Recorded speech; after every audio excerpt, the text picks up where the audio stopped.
Bonsoir à toutes et à tous.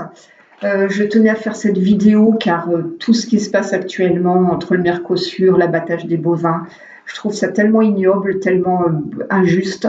J'ai vu pas mal de vidéos sur un grand biologiste qui est le Jean-Marc Sabatier, qui justement expliquait tout au niveau de cet abattage, parlait également du Mercosur et des intérêts que les politiques et certains avaient.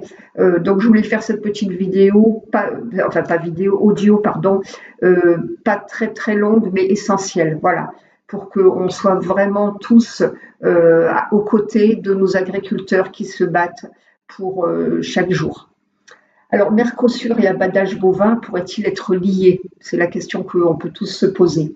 Comment peut-on parler sans cesse de l'empreinte carbone, de sauver notre planète et en contrepartie que nos politiques et lobbies s'accordent à acheter de la viande en Amérique du Sud? Et l'empreinte carbone, qui en parle?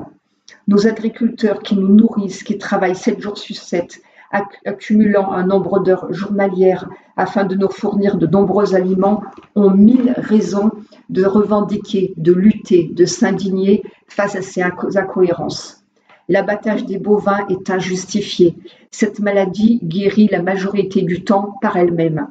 Et des antibiotiques ciblés ainsi que l'ivermectine sont efficaces et éradiquent cette dermatose nodulaire.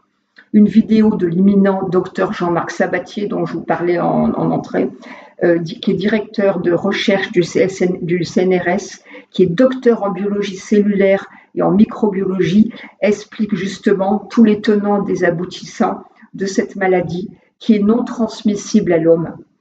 Pourquoi abattre tous ces pauvres bovins alors que leur taux de mortalité n'est que de 1 à 2% en contractant cette maladie? C'est inconcevable, inhumain, une boucherie, un massacre à grande échelle. Donc d'un côté, il y a cette tuerie en masse et de l'autre, des politiques et corrompus qui veulent signer le traité du Mercosur. On enlève d'un côté pour reprendre de l'autre côté de l'Atlantique. Sans être parano, il y a de quoi se poser bien des questions.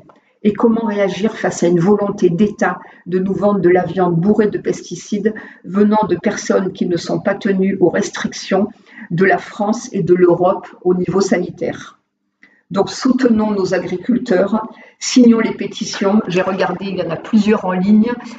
Donc signez, soyons à leur côté et ne pestons pas si on a quelques minutes de retard parce qu'on est dans les bouchons, parce qu'effectivement, il faut bien qu'ils bloquent quelque part.